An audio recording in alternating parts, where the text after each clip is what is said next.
હા બસ એ કરો કા એ રોયો એ આવો આવો આપણે ઘરે પૂકી જાય ભાઈ. તો જય દ્વારકાધીશ ડેરાને કેમ છો તમે બધા? સ્વાગત છે ફરીથી તમારા બધાનું મારા એક વ્લોગની અંદર. સવાર મસ્ત મજાનું થઈ ગયા, આપણે થઈ ગયા કમ્પ્લીટ, કારણ કે આજે આપણે પાછું જવાનું છે વીરપુર પરીક્ષા દેવા. ઓહો મિત્રો, અહીંથી વ્યૂ જોવો તમે ખાલી, કેમ આવે, એક નંબર આવે ને. જો હજી મસ્ત મજાનું સવાર થઈ ગયો ડાયરો, સવારના લગભગ 8 વાગ્યા જેવું થઈ ગયું ને આપણે ફાઇનલી નીકળી ગયા વીરપુર જવા માટે, કારણ કે આજે છે પેપર. ઓહો હો, આ બધા જો ભાઈબંધો આવી ગયા છે અત્યારે ડાયરો, અને બધા અત્યારે બેઠા, કારણ કે થોડીક વાર છે પરીક્ષાની, એટલે બાઈને બેઠા. અને પહેલાનો વિડીયો તમે જોયો ખબર હોય તો વીરપુર કઈ જગ્યાએ વારો આવ્યો તો ત્યાં જ પાછો વારો આવ્યો. ઓહો મિત્રો, આને ઓળખો તમે? જો અહીંયા બેઠો, જો આને ઓળખો ને હવે તમે? આ ઈવડો છે, જોવો મિત્રો, એનું કાર્ડ છે, જોવો મિત્રો. બધાને પરીક્ષા ભરવાનો ટાઈમ અલગ અલગ હતો, આ બધાની ભરાઈ ગઈ છે ને હવે અમારે જવાનું છે અંદર પરીક્ષા ભરવા. તો હાલો. ડાયરો ફાઇનલી પરીક્ષા દેવાઈ ગઈ ને આપણે નીકળી ગયા બાયણે. પરીક્ષા ભરાઈ ગઈ છે કમ્પ્લીટ. આ બાજુ બધા ગાડી ને એવું કાઢે છે, જોવો હવે જાય. This is a James. જો મિત્રો હાલો, જેમ્સ થોડીક ખાઈ લી, બરાબર ને. ડાયરો હવે જવાનું છે ખોડલધામ આગળ ચોકડીએ. બધા મિત્રો આપણા ભાઈબંધો રોડ ઉપર અહીંયા રાહ જોતા હતા ને ફાઇનલી બધા ભેગા થઈ ગયા છે. જો એ એક ગાડી પાછળ, એની આગળ એક બીજી ગાડી છે, અને અમે આ ગાડીમાં અત્યારે 2 જણા છીએ ને હવે નીકળી ગયા મિત્રો ફાઇનલી ખોડલધામ જવા માટે. તે ટોપી તો પહેરી ક્યાંક, આખા ગામને ટોપી નથી પહેરાવતો ને, ટોપી બાજ.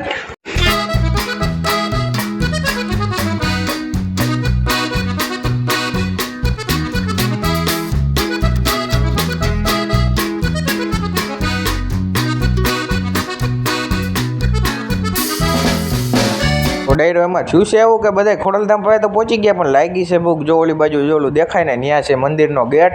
અમે ન્યા ખોડલધામ પહોંચી ગયા, પણ બધાને લાગી હતી ભૂખ. તો મિત્રો બે ગયા બધા ગાંઠિયા ખાવા. એક રાઉન્ડ તો હજી પૂરો થઈ ગયો ને હજી બધાને ભૂખ લાગી હતી, એટલે પાછો ઓર્ડર દઈ દીધો છે ગાંઠિયા. ફાઇનલી મિત્રો બીજા રાઉન્ડમાં ગાંઠિયા આવી ગયા. તો હાલો હવે નાસ્તો પાણી કરી લઈ. નાસ્તો પાણી કરી લીધો, ગાડી પાર્કિંગ કરી દીધી ને ડાયરો હાલતા થઈ ગયા છીએ, કારણ કે જો આ બાજુ ગેટ રહ્યો ને ત્યાંથી જવાનું છે આપણે અંદર મંદિરમાં. તો બધા હાલતા થઈ ગયા, પગપાળા દખ્તર ને બધું ભેગું જ છે, જોવો તમે, કારણ કે પરીક્ષા દઈને આપણે આવ્યા સીધા ડાયરો. ફાઇનલી ગેટ પાસેથી ચેકિંગ કરાવીને ફાઇનલી આપણે આવી ગયા છીએ અંદર, ને હવે ચડવાના પગથિયાં સીધું જવાનું મંદિર. મંદિરની અંદર ફોન અલાઉડ હતો ને એટલે તમને દર્શન ન કરાવ્યા. આપણે આવ્યા છીએ અત્યારે મંદિરની આ બાજુની સાઈડમાં. બાકી અહીં વ્યૂ જુઓ તમે, પવન એક નંબર આવે. આ બાજુ નારિયેળી છે અને કાંઈ ઘટે નહીં ખરેખર. અરે એક નંબર ખરેખર મિત્રો, એક એટલે એક નંબર. જોવો તમે ખાલી વ્યૂ આવે, પવન આવે, કોઈ ખરેખર ઠંડો અહીંયા ભાઈ જો આ બાજુ ગાર્ડન ખાલી મિત્રો, જો લોકેશન જોવો તમે. આ બાજુ ગાર્ડન ને એવું છે, આ બાજુ બધા ઝાડવા, આ બાજુ મિત્રો જો આ મંદિર છે આપણે. આ બાજુ અત્યારે બધા બેઠા. આ બાજુ મિત્રો બહુ ટાઢો પવન આવે ને તો આ ભાઈ જરીક ફાકા મારે છે.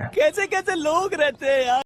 ધીસ ઇઝ ધ ઝાડ મિત્રો, કેમ છે પણ ઝાડવું જોવો તમે ખાલી, એક નંબર છે ને. શેનું હઈ તો આપને ખબર નથી, પણ જોવો તમને એક નંબર લાગે મિત્રો. અહીંયા આપણે બીજું ઝાડ જોવા મળ્યું, પણ આ ઝાડ છે ને જરીક માહિતી આપણે મેળવી ગૂગલ ઉપર. તમને થોડીક હિન્ટ આપું, પણ તમારે કોમેન્ટમાં કરવાની. આ ઝાડ છે ને કૃષ્ણ ભગવાનનું પ્રિય ઝાડ છે. હાલો કોમેન્ટ કરી નાખો કયું છે નહીં. તો ડાયરો થોડીક વાર આપણે બેઠા છે, જો આ પાછળ ઓલા બાકડા દેખાય ને જગ્યા જેવું, ત્યાં આપણે બેઠા હતા થોડીક વાર ને હવે જાય છે ઘરે. તો ડાયરો રસ્તામાં કે વ્લોગ નથી ઉતાર્યો ને આપણે ફાઇનલી પહોંચી ગયા છીએ જેતપુરની અંદર. તો મિત્રો અત્યારે આવ્યા છીએ મામાને ઘરે, કારણ કે ત્યાં છે શ્રાદ્ધ, એટલે જો બધા છોકરાઓ આવી ગયા મને દેખીને મારી પાસે. તો અહીંયા તો નીચે કાઉન્ટર ને આ બાજુ બધા મહેમાન મેન બધાએ જમી લીધું છે, ને અત્યારે જો બધા આ બાજુ ઊભા છે. હવે ડાયરો વરસાદ જોવો, આ બાજુ અંધેરો છે, કાળું ડિબાંગ જેવું થઈ ગયું છે, કદાચ આવે એવું લાગે છે, પણ હાલો હવે જોઈએ આગળ. આ મારા મામાના છોકરાને જોવો મિત્રો, હું એની ખાલી સામું જોઉં ને તઈ રોવા બોલો લ્યો મિત્રો. ખાલી હું વિડીયો ઉતારું છું, હજી મારું મોઢું નથી દેખાતું તોય રોવા માંડો. બચ્ચા પલટી જો આ બાજુ ગેમ ને એવું રમે છે મોબાઈલમાં, ને આ બે જો આ બાજુ 4 થી રમે છે. ડાયરો બેસી ગયા અત્યારે આપણે લિફ્ટમાં, ને હવે જવાનું છે આપણે ગ્રાઉન્ડ ફ્લોર, એટલે કે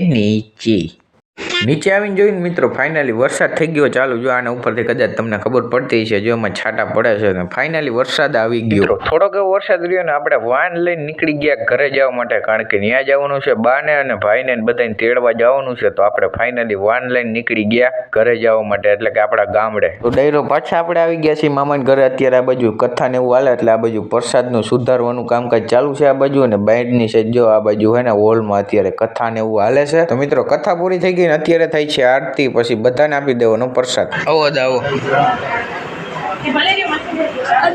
હા દેવ મિત્રો, આ મારા મામાનો છોકરો હતો, એ અત્યારે અમે બધો પ્રસાદ ને એવું સુધારીને એટલે બધું જોવા આવ્યો હે, એટલે મને એમ થયું બધું હું નોટિસ કરે કે શું છે. તો ડાયરો સમયની તમને વાત કરું તો સમય થઈ ગયો હાઈનનો, જો અંધારું થઈ ગયું, લાઇટ બાઇટ બધું ચાલુ થઈ ગયું હાઈવે ઉપર. આપણે ઉભા અત્યારે ચોકડીએ, કારણ કે લેવાની છે અહીંથી ભાજી. જો ભાજી લેવા ગયા કાકા, પછી જઈશું સીધા ઘરે કન્ટિન્યુ. હાલો તો આગળ બહીને રહેજો. આજો મિત્રો છાંટા ચાલુ થઈ ગયા હરવા જો છાંટા આવે છે અહીંયા સીટ મારીએ તો એવું છે બધું ફટાફટ ઘરે પૂગી જાય ભાજી લઈ આવે એટલે પછી મળી ઘરેથી જમીન ડાયરો હજી આપણે ગામમાં જસ્ટ એટલે ગામમાં હજી પૂગા જ તને વરસાદ જોવો તમે મિત્રો આવ્યો ખાલી અવાજ સાંભળો જોવો વરસાદનો